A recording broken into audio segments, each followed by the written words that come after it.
J'ai l'honneur d'animer cette session qui porte sur le sida et notamment sur la position du patient en tant qu'expert, particulièrement dans cette maladie. Et donc quelques mots d'introduction par rapport au sida, très rapide, et ensuite je vous dis pourquoi j'ai choisi 2 extraits de films en introduction. Donc, début des années 80, épidémie du sida, maladie qui ne touche pas tout le monde, maladie qui suscite rejet et peur, avec des sujets tabous qui sont évoqués sur le devant de la scène, la sexualité, la faute, la souillure, la toxicomanie, et des différences générationnels dans les conceptions à laquelle les médecins n'échappent pas en tant qu'être humain aussi et être culturel. Et sous la menace du sida, la relation thérapeutique va se remettre en question, à la fois à l'époque, mais peut-être aussi aujourd'hui, et c'est ce qu'on va voir durant cette session. Donc, pour illustrer cette session, vous allez voir un premier extrait de film suivi d'un deuxième qui sont très différents. La première étant issue d'un film réalisé et publié en 2002 par Vincent Détour et Dominique Henry et intitulé Sida, une histoire de la ZT. Alors c'est un film pas très récent, mais qui va permettre justement d'ouvrir le débat sur l'évolution et qui permet aussi de poser le contexte initial suite auquel la relation médecin-malade a pu se modifier. Il porte en fait sur la mise en valeur du rapport de force que les patients, et notamment les groupes de patients, ont pu avoir et qui a atteint son acmé par l'impact qu'ils ont pu avoir sur les labos pharmaceutiques et sur le gouvernement. Vous allez voir que c'est dans le contexte d'arrivée sur le marché du premier médicament finalement qui s'avérait prometteur pour le traitement du sida, l'AZT, à la fin des années 80, donc plusieurs années après la découverte du sida, et à une époque où alors les malades n'avaient pas l'espoir de survivre guère plus d'1 an ou de 2 ans. Ils se disaient alors on se lève tous les matins en sachant qu'on est déjà mort. Et alors vous allez voir que la polémique porte sur un médicament qui est cher, le plus cher qui n'avait jamais été commercialisé à l'époque et non disponible pour tout le monde, et qui a ainsi suscité de nombreuses controverses. Alors le deuxième film, très différent, on allait bien sûr aborder l'aspect transculturel, et qui porte sur le parcours des patients VIH migrants, afin de montrer que chez les patients migrants qui souffrent de VIH, le VIH ne survient pas à n'importe quel moment, qu'on peut l'inscrire dans un parcours et qu'on peut s'aider d'une narrativité, de récit de vie, de comprendre quelle place prend cette maladie.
Je suis congolaise de naissance. Bon, j'ai quitté mon pays en 85, brutalement, suite aux problèmes que j'ai eu là où je travaillais, dans un hôpital public.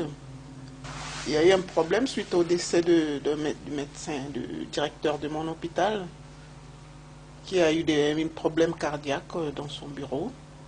Alors, ce qui fait qu'il y avait déjà des problèmes politiques entre eux, les hauts placés. Donc, comme je travaillais en réanimation, on a amené le médecin directeur dans mon service. Bon, il y avait quand même les gens qui suivaient derrière. Ils nous ont demandé, bon, moi, l'équipe soignante, de pouvoir l'achever. Donc, ce qui fait qu'on n'était pas d'accord. J'ai quitté l'hôpital par la porte arrière et mon collègue, nous sommes sauvés. C'était à l'époque, quand c'était le régime Mobutu. Ils nous ont retrouvés. Alors, nous étions emprisonnés à la prison de Makala pendant plusieurs mois. Alors, je lui ai dit, bon, en tout cas, c'est soit la vie ou la mort, ou sinon on va périr à la prison. Donc, on doit tout faire pour sortir d'ici. Oui, sortir d'ici. Alors, le temps qu'ils attendaient, nous, on a pris la poudre d'escampette, on est passé par derrière, et puis, comme je connaissais quelques personnes qui étaient en collaboration avec les gens qui travaillaient à l'ambassade d'Italie, hein, c'est par là qu'on a pu trouver le visa d'Italie. On a acheté les passeports, disons, là, on a corrompu tout le monde. Hein. Il me reste au moins 4 mois. 4 mois. Moi, ça ne me disait rien l'Italie. Lui non plus. Donc on se dit, on fasse tout pour aller en France. On prend le train pour aller en France. En France, j'avais des connaissances qui m'ont hébergé. Mon médecin a demandé des examens, bilan sanguin. Il a fait un dépistage et puis voilà, c'est comme ça qu'on a découvert la séropositivité. Ça a commencé à se détériorer, je maigrissais. C'était cette période-là qu'on parlait du virus, ça a commencé déjà. On a eu les premiers traitements antirétroviraux, dont on était parmi les premiers à les avoir. Parce que mon médecin m'aidait chaque fois, il me soutenait, il me disait ça va aller, ça va aller. J'ai quand même un mot à dire pour l'Afrique, c'est malheureux, c'est triste. Les personnes ne sont pas soignées, ils meurent tous les jours, il n'y a pas de traitement. C'est la catastrophe. La famille qui est restée au pays, bon, puisqu'on est loin d'eux, je ne veux pas leur dire parce que ça sera une grande souffrance pour eux. Une très grande souffrance, vous savez, vivre loin l'un de l'autre. Et puis avoir cette nouvelle, c'est difficile. Alors je préfère le garder. Ils sauront peut-être plus tard.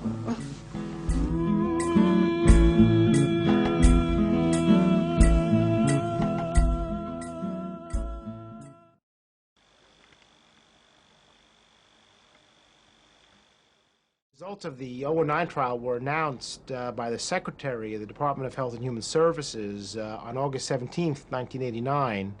And because the market for the drug had grown so dramatically, the stock market also took it in stride. And within one day, the very next day, the stock for Burroughs Wellcome had shot up 32% on that day.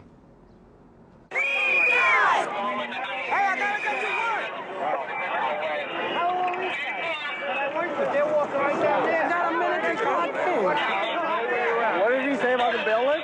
They said the buildings are closed. Even the maintenance.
And they walked in right before the bell sounds and they open for business. They're blowing horns and they're dropping their banner that says "Sell Welcome." So they got inside the stock exchange and again made a lot of news. The fact that we could infiltrate, you know, the halls of power, the Wall Street Stock Exchange, really irritated all of those companies, really irritated our government, and also forced them into doing something to find a cure and into lowering prices. And there was a price reduction after that demonstration. And at that point, there was much less controversy about the price, because it also was a time when a few other drug companies were coming on with a few other drugs, like DDC and DDI. And so therefore, there was a great bit more optimism in the treatment of the disease.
Les intervenants, Monsieur Rosenbaum, professeur Rosenbaum, professeur des universités à l'université Pierre-et-Marie Curie, infectiologue, ayant intimement participé à la recherche pour la découverte du virus, puisque vous êtes d'ailleurs le premier médecin ayant participé à cette découverte-là avec la collaboration des chercheurs, Monsieur Spire, président de l'association AIDS, Monsieur Fournier, directeur de l'association Action Traitement, faisant partie du groupe interassociatif TRT5, et Issam Idriss, psychologue, clinicien et anthropologue, qui coordonne les dispositifs liés à la migration à l'hôpital Avicenne. Marie-Rose, qui va m'aider à animer cette session.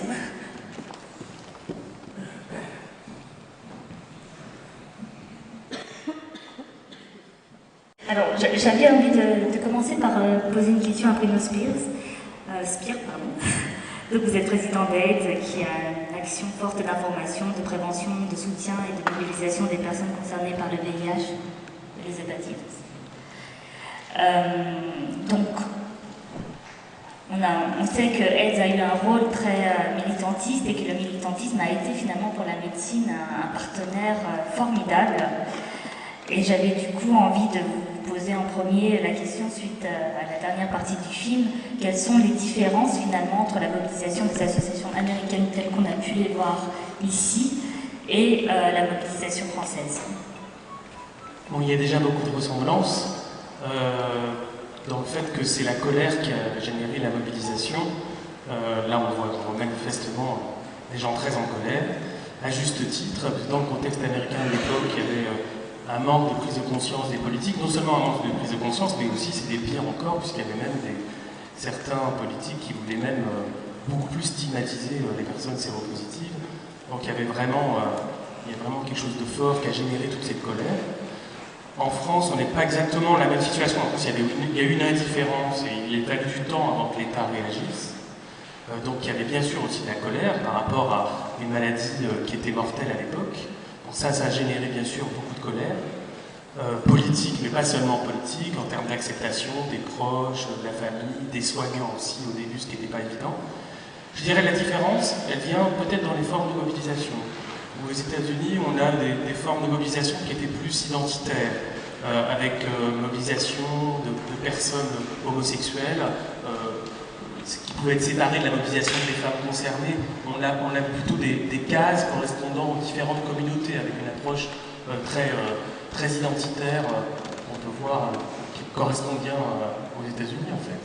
Et qu'en France, dans la plupart des associations, pas toutes, mais l'immense majorité, on est quand même dans un modèle séro-concerné, c'est-à-dire que dans les associations se sont mobilisés des gens en colère, mais qui n'étaient pas seulement des homosexuels, qui pouvaient être un mélange des différentes populations concernées, qu'elles soient séropositives ou affectées par les proches, ou également exposées, parce que faisant partie des groupes qui étaient particulièrement concernés. Donc ça, je dirais que c'est la principale différence entre ce qui s'est passé aux États-Unis et ce qui s'est passé en France. Je crois que dans les deux cas, ça a généré aussi de la construction. C'est-à-dire que c'était pas seulement, l'association n'était pas seulement là pour dénoncer, mais aussi pour construire un certain nombre de réponses, parce que surtout au début, il n'y avait pas d'autres réponses. Du coup, je vous pose quand même d'emblée une deuxième question, parce qu'il y a un lien direct avec la première. Est-ce que ces combats, ils sont toujours d'actualité? Sous quelle forme ils sont? Il y a toujours, peut-être pas les mêmes raisons, mais il y a toujours des raisons d'être en colère aujourd'hui.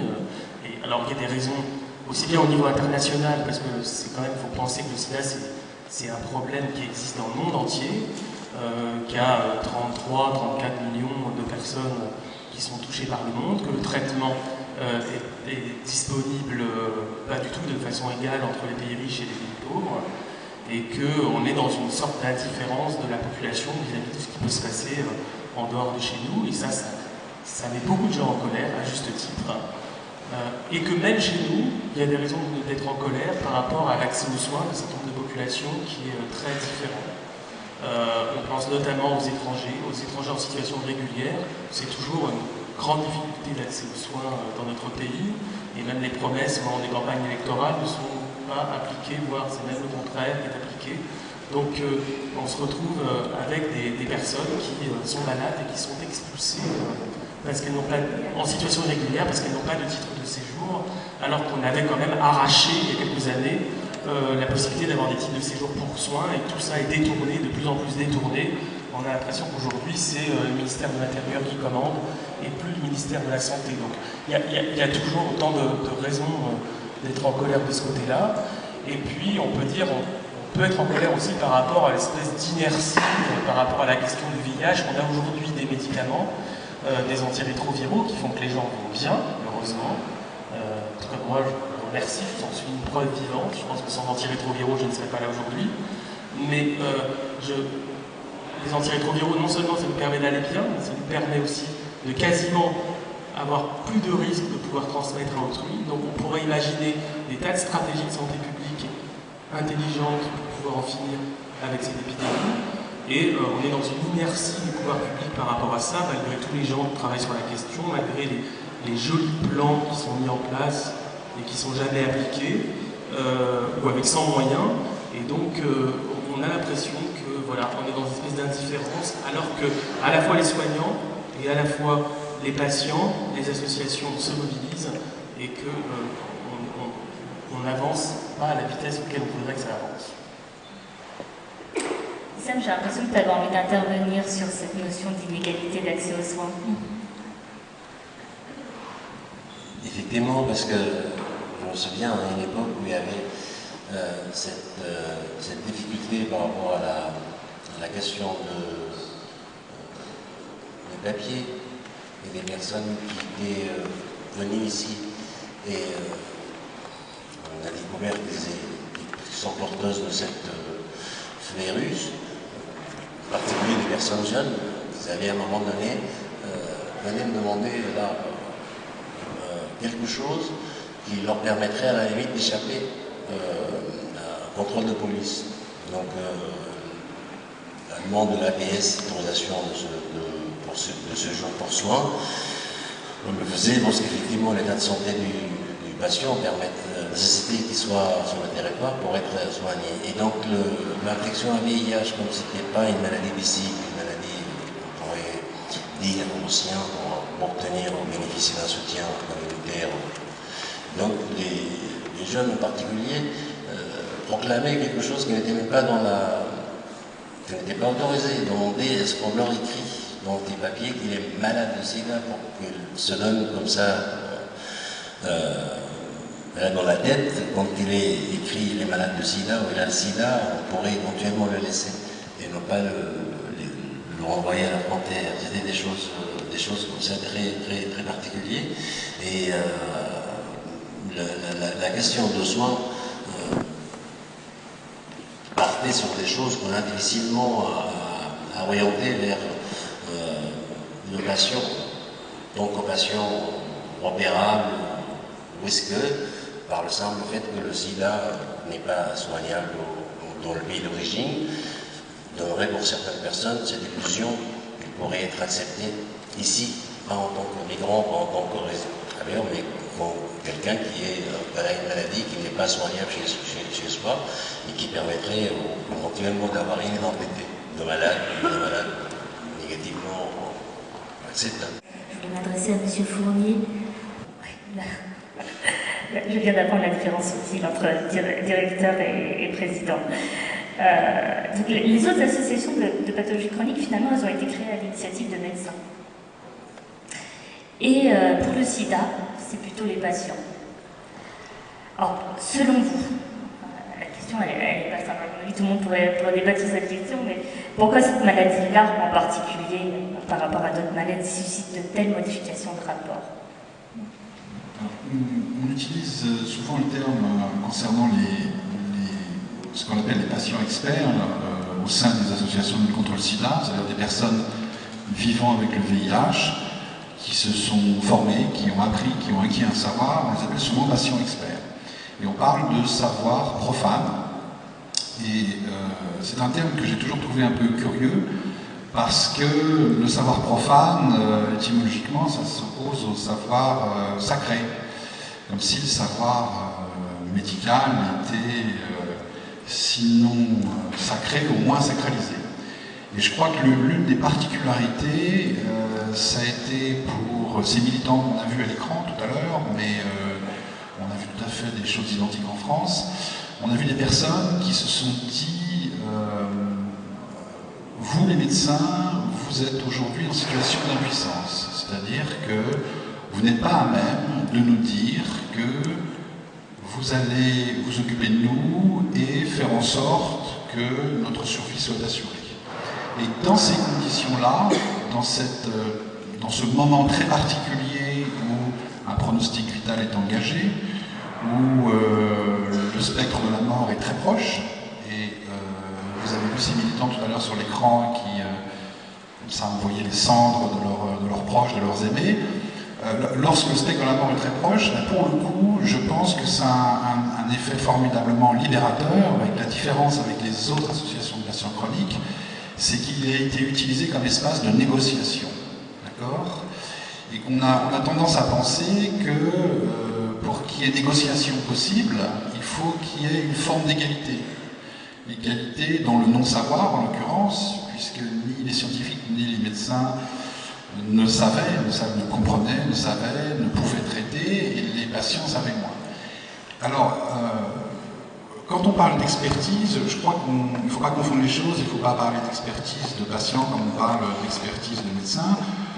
Très clairement, ce qu'ont fait les malades du sida, c'est qu'ils se sont autorisés, face à cette médecine parfois sacralisée, de se dire, eh bien que nous ne soyons pas forcément de formation scientifique, bien que nous n'ayons pas fait d'études de médecine, nous ne nous interdisons pas de nous approprier cette information. Et dans toutes les associations de patients, qu'elles soient américaines et en France, et toutes celles qui se sont particulièrement intéressées aux données scientifiques, aux essais thérapeutiques, aux nouvelles molécules, il a fallu apprendre à s'approprier. Et la différence, c'est que cette appropriation, elle a toujours été en phase, elle a toujours été liée avec du vécu, d'accord ? Puisque c'était les mêmes qui cherchaient à apprendre, à comprendre, et qui vivaient avec le virus. Entourés, bien sûr, fort heureusement, Bruno Spire parlait de personnes concernées, on parle aujourd'hui d'aidants, on parle plutôt de personnes concernées, et qui apportaient, chacun avec leur expertise, leur aide, et venaient participer à cet effort collectif. Voilà ce que je pourrais dire. Effectivement, il y a la question du rapport de force, et donc ça modifie aussi le rapport au savoir, rapport au pouvoir et ensuite rapport au savoir. Mais je me demandais si ça n'allait pas encore plus loin. Moi, j'ai un souvenir, nous avions animé pendant une dizaine d'années avec ISAM une consultation pour des migrants qui avaient le sida dans le 93 à Vicenne. Et un des éléments que les patients rapportaient comme ça, comme étant d'ailleurs des difficultés pour se faire soigner tels qu'ils sont, c'est par exemple la question de la structure familiale. Si un monsieur était polygame, il y avait plusieurs épouses. Alors je sais, la polygamie est interdite en France, c'est un fait, mais la réalité c'est qu'il y a des familles polygames qui vivent en France. Et donc, par exemple, le monsieur allait-il simplement faire soigner une de ses femmes et pas les autres, parce que s'il disait qu'il était polygame, ça pouvait jeter une sorte d'opprobre sur lui, de condamnation. Alors il y a la question de la sexualité, là c'est la question de la structure familiale, mais au-delà c'est finalement toutes nos appartenances, quoi. Je sais qu'on est dans un autre modèle, vous le disiez, vous le Spire tout à l'heure, que le modèle communautaire, mais bon, les appartenances, elles sont toujours là, les appartenances. Et donc à ce moment-là, ça rendait très difficile finalement une sorte dans la relation d'évoquer les éléments qui allaient permettre à la fois l'accès aux soins de tout le monde, les limites de cet accès aux soins, mais aussi les possibilités. Et je me demandais si vraiment ça... le rapport de force, il est très fort dans cette... C'est-à-dire que le rapport des forces, effectivement, il y a cette mobilisation des malades du sida, cette mobilisation qu'on peut appeler des patients, des personnes vivant avec le VIH, des malades du sida, d'emblée, il y a une dimension politique, non pas au sens de la politique, mais du politique. Et effectivement, des gens d'horizons divers, avec des parcours de vie différents, se retrouvant pour partager leur expérience, pour mutualiser et se demander comment elles allaient s'organiser, je crois qu'elles ont su trouver les plus petits dénominateurs communs qui ont servi d'axe stratégique, d'axe de fer de lance pour construire des plaidoyers, pour effectivement construire ce rapport de force avec un constat très précis qui était qu'à un moment donné, effectivement, là on a vu la visibilité tout à l'heure à l'écran, c'est-à-dire que très concrètement, on peut écrire de très beaux textes, on peut avoir des idées géniales, extrêmement intéressantes. Si on n'en fait pas la promotion, si on ne sait pas en faire la promotion, si on ne donne pas de visibilité à la maladie, eh bien, cet espace politique de négociation ne s'ouvrira pas. C'est-à-dire que vous êtes tout simplement invisible, vous êtes tout simplement sur la touche. Or, je crois que ce qui a fonctionné, là, en l'occurrence, et pour faire référence aux autres associations concernant les maladies chroniques, effectivement, très tôt, ce sont des patients qui se sont mobilisés. Et donc, tout à l'heure, je disais autorisé, parce que j'ai des souvenirs du début de l'épidémie, de personnes hésitantes en disant « mais je ne comprends rien, je ne connais rien, et puis de quel droit je vais remettre en cause ce que dit mon médecin, etc. » Et puis, lors des premiers essais thérapeutiques, il y a eu, c'est pour ça que je parlais de négociation, c'était pour faire avancer les molécules et monter un essai, mais il faut des patients, des personnes qui testent les molécules. Donc d'un côté, il y a des gens qui vous disent ce sont nos corps, ce sont nos vies, et nous entendons être souverains dans notre décision, jusqu'à prendre la décision de prendre un risque pour certains essais, de vivre les choses difficilement, mais c'est une décision intime, personnelle, et qui d'un point de vue éthique pose tout un tas de questions d'ailleurs. Hein. Et là, je crois que ce modèle, il s'est vraiment construit, effectivement, à un moment donné, les revendications formulées en dehors d'un rapport de force, enfin le rapport de force naît plus exactement quand ces revendications restent inaudibles, quand les tentatives de visibilité sont pas suffisamment efficaces. Et que, j'ai envie de dire, si angélisme il pouvait y avoir, mais il est très très vite tombé, a fortiori, parce que la dimension de discrimination était très forte. Donc il y a beaucoup de violence symbolique et beaucoup de violence dans des décisions, il y a beaucoup de violence quand on n'est pas entendu, il y a beaucoup de violence quand on pense qu'on va mourir et qu'on montre dans un essai thérapeutique et que ça se passe mal, il y a beaucoup de violence. Et que cette violence, elle a été utilisée, elle a été retournée contre les interlocuteurs de ceux qui se mobilisaient déjà. Je vais juste rebondir sur le... Vous avez dit, bon, on a un modèle français aux États-Unis, c'est un modèle communautaire, mais notre modèle associatif, en tout cas pour l'association RED, est quand même un modèle communautaire. C'est pas parce qu'on est séro-concerné que tout le monde peut avoir une place qu'il n'y a pas une organisation communautaire. C'est-à-dire qu'au sein de RED, les groupes concernés se sont mobilisés, on a à l'intérieur de la même structure, et c'est ça qui nous différencie des États-Unis, c'est dans la même structure, on a un groupe d'hommes gays, on a un groupe de migrants, on a un groupe de consommateurs de produits, c'est comme usagers de drogue, on préfère s'appeler ça consommateurs de produits psychoactifs. On a aussi un groupe de femmes concernées qui s'identifient plutôt comme femmes. Et ces groupes-là, de ces groupes partent les revendications et partent le choix des actions prioritaires. Et c'est à partir de ça que telle situation qui peut poser un problème, et si elle est partagée collectivement, on dit c'est ça qu'il faut avancer, qu'il faut mettre en avant, soit qu'il faut plaider, soit qu'il faut développer une nouvelle action. Et ça part de ces communautés-là, mais au sein d'une même structure pour qu'il y ait des passerelles entre les groupes, parce que là, pour le coup, on est dans le modèle français et on pense qu'on est tous dans le même bateau. Je voulais juste ajouter une chose, il y a cette notion de défense des intérêts. C'est-à-dire la notion communautaire, elle renvoie où il y a convergence d'intérêts par rapport à certaines thématiques, problématiques, et puis les intérêts spécifiques. Que très tôt, c'est ce qui s'est dessiné, la défense des intérêts. Alors si on prend la métaphore des droits de l'homme et celle du droit à la santé, ça fait partie d'un capital acquis et qui porte dans le texte, et qui pourtant a été mise à mal dans de grosses occasions. Et c'est là qu'on revient sur la dimension politique, c'est-à-dire qu'à un moment donné, eh bien, les intérêts, ce qu'on pensait acquis ne va pas de soi, une fois de plus, et que seule cette dimension politique a permis de défendre ses intérêts. Et que chaque communauté, là pour le coup, a pu construire par rapport à sa spécificité, ses besoins, ses attentes et donc ses intérêts. J'aurais voulu revenir sur la notion d'expertise profane et sacrée, parce qu'on avait eu une belle discussion, M. Rosenbaum, au téléphone, sur la différence entre savoir et connaître, et j'aurais voulu que vous expliquiez aussi à notre public aujourd'hui comment vous différenciez les choses et leurs incidences. Moi, je voudrais revenir sur l'intitulé. Et je pense qu'à partir de ça, on peut entamer une discussion un peu plus approfondie. Le modèle du SIDA, l'alliance imposée par les patients, avant d'être imposée par les patients, elle a été imposée par les faits, puisqu'on était tous dans l'ignorance.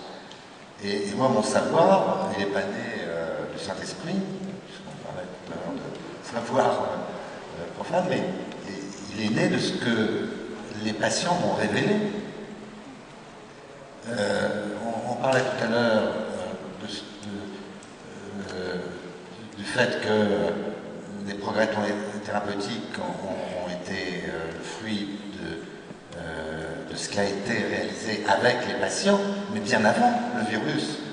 On l'a trouvé sur un patient, et moi je me souviens, parce qu'effectivement j'ai eu l'opportunité de participer à ça, comment à chaque fois je légitimais des choses qui étaient pas simples pour le patient à vivre, les envoyer des ganglions, enfin, c'était à chaque fois des agressions, par la volonté d'être ensemble pour avancer dans la connaissance, mais une connaissance dont ils étaient à l'origine quand même. Il ne faut pas oublier ça. Les premières phases de la maladie, je me souviens, je suis désolé d'être anecdotique, mais bon, le premier patient que j'ai eu, il a été hospitalisé pendant plusieurs mois initialement, et je me souviens d'aller, dans une journée, j'allais le voir 10 fois, parce que je recevais une information, et j'avais validé que cette information que j'avais reçue essentiellement des États-Unis, parce qu'il était un petit peu en avance sur nous, je pouvais retrouver le même élément en interrogeant mon patient pour savoir si ça concordait ou non. Donc, toute l'histoire a été initialement basée sur notre ignorance commune. Et notre savoir laissait, je dirais, échanger par définition, puisqu'on partait de rien. Et c'est sans doute une originalité importante, et c'est aussi ce qui a construit le fait qu'un certain nombre de patients ayant participé, les tests diagnostiques, la confirmation de l'étiologie de la maladie, tout ça, c'est avec la coopération des patients que les choses vont pu se réaliser. S'ils ne s'étaient pas mobilisés, s'ils n'avaient pas participé à tout ça, on ne saurait rien aujourd'hui. Hein. Je crois qu'il faut vraiment, au-delà du savoir profane, au-delà du fait qu'il y a eu une alliance qui a été imposée, au-delà du fait que, bien entendu, il y a une organisation, enfin les gens se sont liés pour mieux, et donc ont essayé d'apporter des éléments politiques au débat. Le savoir, lui, s'est construit de manière totalement ensemble. Alors après, quand le savoir s'est organisé, bien entendu, le niveau de connaissance, de l'intégration de ce savoir dans le comportement des gens peut être très différent. Voilà. Mais quand je vous ai fait cette réflexion, je pensais surtout au fait que ce n'est pas parce qu'on sait que ce savoir s'intègre dans notre comportement, dans nos actions, dans ce que moi j'appelle la connaissance, c'est-à-dire un savoir intégré. C'est pas parce qu'on sait que de fumer peut donner le cancer qu'on arrête de fumer. Hein. Donc, est-ce que, là encore de manière anecdotique, pendant des années, et encore aujourd'hui, les patients ont besoin de repères dans leur maladie. Et donc, pour avoir ces repères, ils se basent sur des faits qui font partie du savoir, et tout le monde sait que pendant des années, on a parlé des CD4. Comment je vais? Où sont les CD4? Et moi, je répondais toujours, je vais vous donner le chiffre, mais c'est quoi votre question? C'est quoi la question? Est-ce que le fait de connaître ces CD4, quelles conséquences ça va avoir? Moi, je le disais souvent, parce que ceux qui savent, c'est des chiffres qui peuvent fluctuer du simple au goût pour des raisons physiologiques. Et moi, je répondais toujours, mais est-ce que vous savez s'il y a plus ou moins d'eau dans la mer quand la marée est basse? Alors les gens, regardez, est-ce que c'est une réponse? Ça entamait une discussion intéressante, mais qui n'était plus de l'ordre de la connaissance, je dirais, purement factuelle. Quoi, hein. Et aujourd'hui, bon, est-ce que la charge virale est indétectable? C'est ça le repère. Donc, ils ont des éléments de langage aujourd'hui qui sont des éléments factuels, scientifiques, mais c'est quoi souvent la question qui est posée derrière? est-ce que c'est ça qui est vraiment important? Est-ce qu'on est dans notre rôle à juste donner, on pourrait dire balancer souvent, un résultat factuel, d'un savoir factuel? Non, je ne pense pas. Je pense que la question est ailleurs. Et alors la question qu'on a très souvent, c'est alors, docteur, c'est quoi les progrès? Alors, docteur, c'est quoi le vaccin? Moi, je réponds toujours, mais c'est quoi la question? C'est quoi la question? Parce que je peux répondre, vaccin, il n'y en a pas. Question suivante. Mais c'est quoi la question? Et les gens lisent beaucoup sur le vaccin, ça forme beaucoup. Voilà. Donc, vous voyez ce que je veux dire quand je dis savoir, connaissance, à quoi ça sert et c'est quoi derrière la question finalement? Est-ce que c'est pas une question de posture? On a l'habitude, à l'association où je suis, de se dire qu'il y a effectivement 3 niveaux. Il y a le niveau du savoir, partagé par les scientifiques, vulgarisé par les associations, et ça ne suffit pas. Ça suffit pas. On peut être très calé, il faut aussi un savoir-faire. Aujourd'hui, vous avez entendu parler de toutes ces réflexions sur le parcours de soins du patient, et les patients, surtout ceux qui ont survécu à long terme, a fortiori ceux-là, ont développé un savoir-faire. Et ce savoir-faire, c'est, quel que soit mon niveau de connaissance, je suis capable de l'intégrer et de l'appliquer dans mon quotidien de patient. Puis il y a un troisième niveau qui est celui de la posture. Et votre question, ça me fait penser à ça, parce que finalement, on a vu tout un tas de types de postures. On a vu des gens pour qui c'était la guerre. Je vais faire la guerre à mon virus. On a vu des gens qui étaient au contraire de dire je vais être dans l'acceptation. On a vu des gens qui se sont convertis au bouddhisme. On a vu des gens qui pour le coup, ont retrouvé une foi perdue. Il y a tout un tas de postures. Et je pense que face à cette rationalité scientifique de la charge virale, du nombre de CT4, qui aurait une valeur absolue, et scientifiquement elle n'en a pas une, mais qui aurait une valeur absolue, eh bien, le patient cherche sa posture. Est-ce que je vais adopter une posture d'espoir? Parce que si vous me dites, ben oui, écoutez, il y a une piste de recherche de vaccins extrêmement prometteuse, ben oui, vous allez très très bien, vous avez une charge virale absolument indétectable.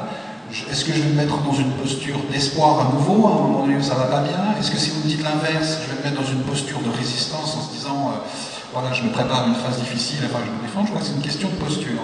Et je fais un lien avec la posture de ceux qu'on a vus à l'écran et ceux dont parlait Bruno Spire tout à l'heure, c'est-à-dire que c'est peut-être ça aussi qui fait la différence par rapport à d'autres pathologies chroniques, c'est d'emblée avoir eu cette intuition que la posture est tout aussi importante que le savoir scientifique et que le savoir-faire.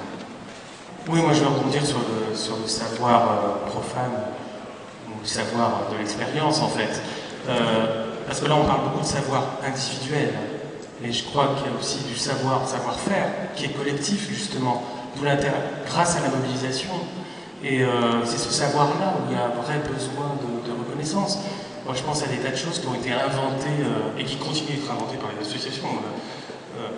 Action Traitement est en train de faire quelque chose d'absolument remarquable sur les SMS pour l'observance et de lancer ça. Moi je trouve ça absolument extraordinaire. Et depuis des années, toutes les associations ont inventé des choses collectivement. Je me souviens au temps où on accompagnait les personnes jusqu'à la fin, il y avait besoin d'aide à domicile. Et ce sont les associations qui l'ont fait. On l'a fait entre nous pour accompagner les uns et les autres. Après, c'est devenu un métier. Mais au début, c'était nous. Et maintenant, on n'arrête pas de parler d'éducation thérapeutique. Entre parenthèses, je déteste ce terme. Je n'ai pas envie d'être éduqué. Parfois, il faut éduquer les médecins aussi. Je préfère vraiment l'accompagnement, même si on nous explique que ce n'est pas la même chose. Or, si on réfléchit, c'est la même chose.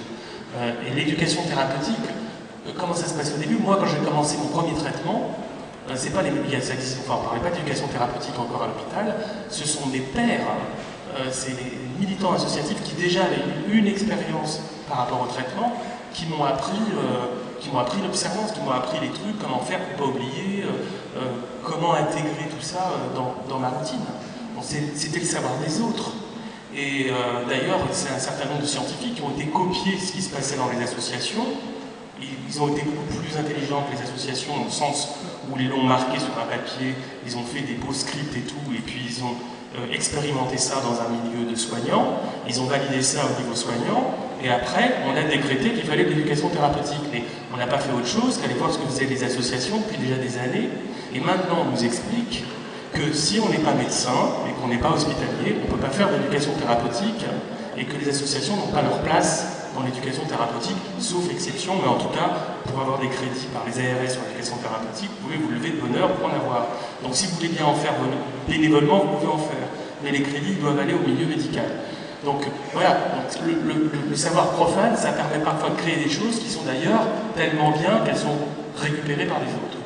Et en ce moment, au niveau de la prévention, le savoir profane a mis en place du test non médicalisé, parce que ce sont les personnes elles-mêmes qui se sont plaints que quand on se faisait tester de façon répétée dans le milieu médical, le plus souvent on se faisait engueuler parce qu'on prenait des risques et qu'on n'écoutait pas le médecin parce qu'on ne mettait pas de préservatif comme il nous l'avait dit.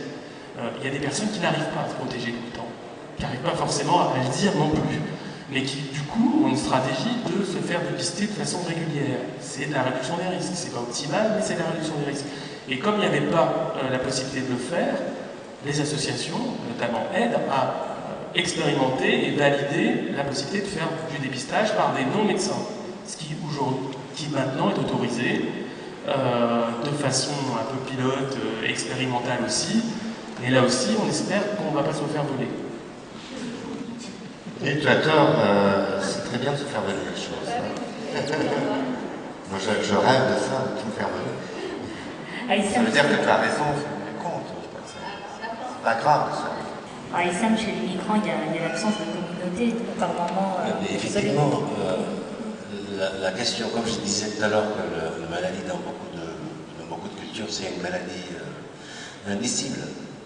Et cette incapacité de dire la maladie telle qu'elle est représentée par ici, avec un savoir profane, un savoir technique, dans mon expérience, effectivement, avec le dispositif qu'on avait monté, moi et ma grosse, l'hôpital à Vicenne, ici, l'immigration, il s'est avéré quelque chose de génial que j'ai trouvé, et qui était aussi la capacité des patients de pouvoir créer des nouvelles manières de penser, des nouvelles manières de nommer quelque chose qui est au-delà de ce savoir technique, qui n'a pas mis les médecins dans une position leur permettant de rassurer ou de ressortir l'angoisse des patients, et la méconnaissance des patients de ce qui leur arrive. Et je me souviens, c'est une histoire assez intéressante, une des patients qui était hospitalisée, qui se faisait hospitaliser à plusieurs fois dans les services de maladie interne, et comme c'est quelqu'un de très important dans la communauté, une dame qui a une importance capitale dans la communauté, on vient de la consulter, on lui demande son avis, qu'il était dans le VIH. Elle était malade aussi. Et en fait, elle se faisait hospitaliser à répétition. Et à chaque fois, effectivement, les personnes qui l'apprécient viennent demander de quoi tu es malade et donner répondre à cette question-là. Et en fait, voilà, elle a dû développer quelque chose que je trouvais génial, qui m'a beaucoup aidé après les médecins dans l'observance. Parce qu'elle disait qu'elle est diabétique. Donc, elle a pu transformer la maladie indicible en maladie culturellement admissible. Le diabète, le diabète. Et donc, diabétique, ça permet effectivement de sauver la face devant ces nombreux visiteurs. Mais en même temps, ça posait un problème pour les techniciens. Et je me souviens, il y avait un interne qui arrivait, la première fois, il se présentait, il demandait à la dame pourquoi vous êtes malade, et lui, je suis diabétique. Quelque temps, on a demandé un bilan diabétique qui est révélé négatif. Donc, le lendemain, elle vient avec la test, et dit, madame, vous m'avez dit que vous êtes diabétique, vous n'êtes pas diabétique, diabétique, pas diabétique, oui, oui ou non, finalement. Lui dit, mais regardez, tous les données cliniques montrent que vous êtes diabétique. Lui dit, je ne sais pas lire, casse-toi, je ne sais pas travailler. Et donc, cette mésalliance, mésentente, si j'ose dire, entre un technicien qui montrait très à point sur ses données cliniques, et une patiente qui a une manière de chercher à co-construire avec lui une alliance nouvelle. Et donc lui, pour montrer qu'elle est très empathique, très même sympathique, il demande effectivement, il a pensé qu'elle ne va pas bien psychologiquement. Donc elle demande de service parce qu'il savait le dispositif de l'immigration qu'un psy vient la voir. Et donc, Par hasard, j'étais à côté, il appelle, le secrétaire, il dit, mais Issa, il y a quelqu'un à 4, il demandait que tu viens voir une patient. Donc j'ai dit, c'est qui? Il dit, c'est patient 127, chambre 27, 127. J'ai dit, je viens de la voir. Donc il place l'interne, il me dit, voilà, il faut la revoir, elle n'est pas bien, il dit des choses qui ne sont pas... Je pense qu'elle délire. Il dit, mais qu'est-ce qu'elle dit? Elle est diabétique, elle a des diabétiques. Je lui dis, non, elle est diabétique, il a un diabète culturel. Tellement colère, il dit, c'est quoi cette histoire? Déjà, on n'a pas fini avec le sida, et encore diabète culturel, c'est quoi? Finalement, cette invention qu'elle a pu faire avec moi, ou avec mon dispositif, c'est le fait de faire du sida une maladie culturellement admissible au diabète. Ça permet effectivement de garantir que le diabète, ça se traite la vie, par l'insuline, par tous les traitements, mais en même temps, voilà, on a les antirétroviraux qui peuvent être greffés sur cette chronicité culturellement, psychiquement investissable et permettant effectivement à la patiente de pouvoir être avec les médecins cliniques, mais en même temps face aux siens aussi, dans le rapport qui lui permettrait de dire que je me soigne comme l'hôpital, mais je ne suis pas forcément obligé de dire dans le détail de quoi je suis malade. Et la chronicité du diabète permet effectivement à ce qu'on prend l'insuline, qu'on prend des antirétroviraux à la vie.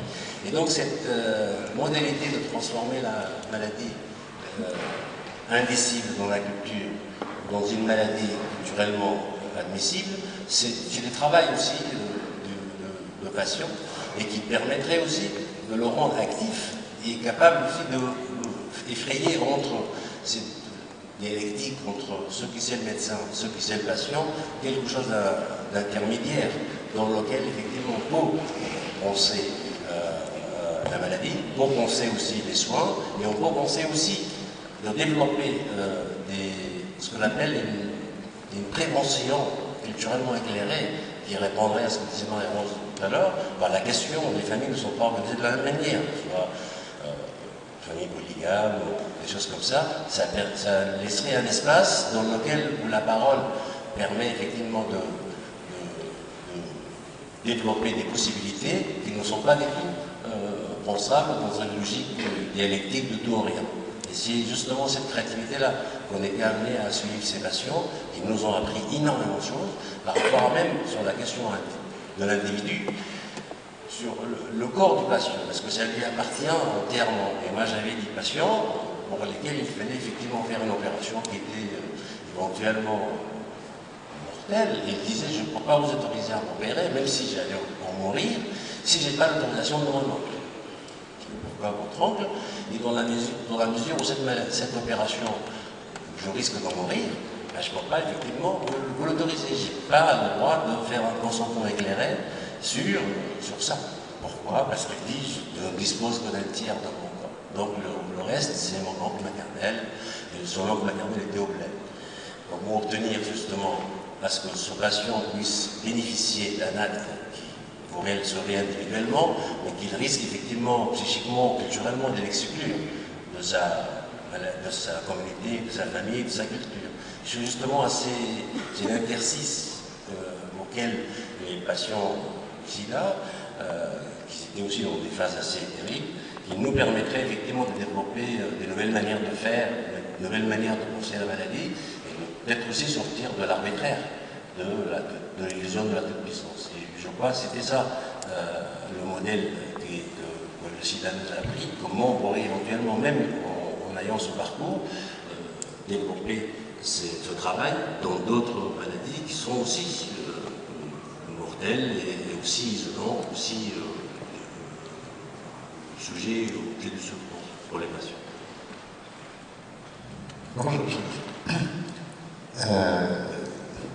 Je voudrais juste, vous ne me posez pas la question, mais j'ai le titre de la session là devant les yeux, et je me dis, le modèle du SIDA, une alliance. Est-ce qu'il y a eu alliance?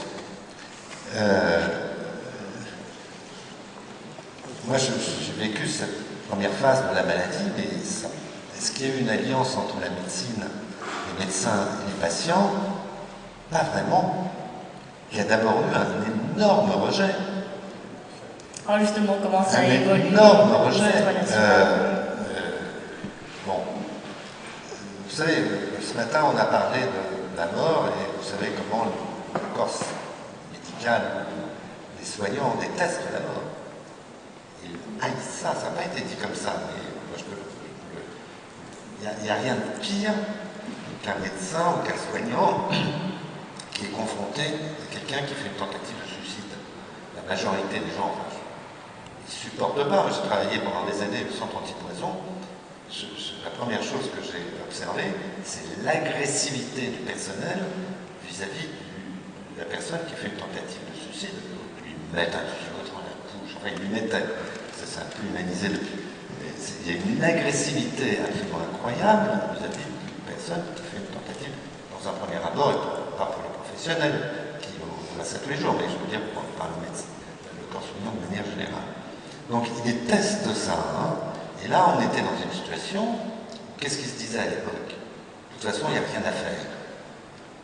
Quelle horreur. Enfin, comment un soignant peut dire qu'il n'y a rien à faire? Si ce n'est qu'il est dans tout pouvoir, imaginez qu'il va rendre les gens immortels. Si c'est ça, il faut qu'il change de métier tout de suite, hein, parce qu'il a fait plus d'avance. Donc, il y a eu des vocations médicales qui se sont arrêtées d'ailleurs à ce moment-là. Oui, quand ils sont aperçus qu'ils n'allaient pas les rendre les gens immortels. Mais bon, c'était terrible. Les patients, de toute façon, il n'y a rien à faire. Et puis en plus, il y avait Eros qui est venu se rajouter à Thanatos là, dans l'histoire. Je vous ai dit des choses un peu banales, un peu primaires, mais quand même, vous voyez, ça a été très prégnant. Attraper une maladie par plaisir, enfin, vous vous rendez compte, c'est horrible. Donc, il y a eu un rejet du corps médical dans son ensemble, du corps soignant, j'allais dire. Hein. Les infirmières, le malade. Alors, on va dire c'est l'ignorance qui a fait que il y a eu des fantasmes qui se sont exprimés. Mais c'est là où je dis l'alliance. Oui, il y a eu pour les médecins qui ont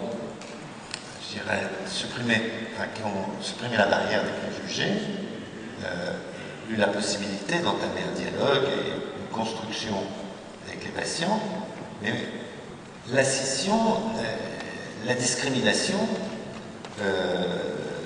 le rejet, il a été très fort, je suis désolé de le dire, mais il existe encore beaucoup. Hier, on était à Poitiers pour un colloque francophone sur le sida, et j'ai un patient de Poitiers qui m'a raconté de manière anecdotique comment il se faire opérer pour une hernie, donc une opération bénigne. Le chirurgien lui a fait part de toutes les techniques qu'il allait mettre en œuvre, le surcoût que ça allait lui coûter évidemment, et quand il lui a dit qu'il était séropositif et qu'il prenait un traitement antirétroviral, il m'a dit après, parce qu'il n'avait pas posé la question avant, le chirurgien a dit « Ah bah écoutez, finalement, je pense que je ne vais pas vous opérer. » Et il a fait 2 pas en arrière. Donc, il ne faut pas imaginer que tout ça est parti. Et qu'en réaction, il est légitime que les personnes concernées se soient regroupées pour finalement aussi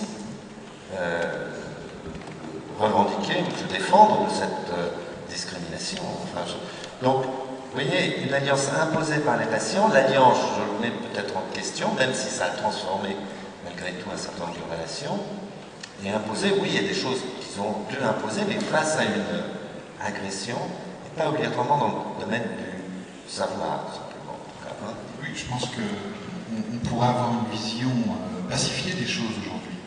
On parle de banalisation, comme disait Bruno, la grande majorité des patients vont bien, vont mieux.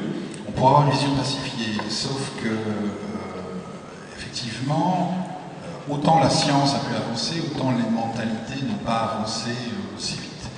Et que, probablement ce qui était l'un des ciments de cette union des patients, dans ce qu'ils partageaient, c'était aussi le partage d'une expérience de discrimination du corps médical, mais pas que. Et aujourd'hui, si on fait le constat, vous ne pouvez toujours pas dire, sur votre lieu de travail, je suis séropositif, ça reste toujours compliqué.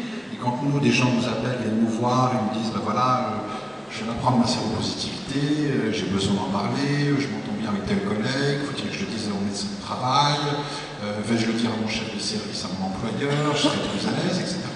Nous sommes extrêmement prudents en essayant de voir avec eux quels sont les enjeux, parce que le risque discriminatoire est toujours tout aussi présent.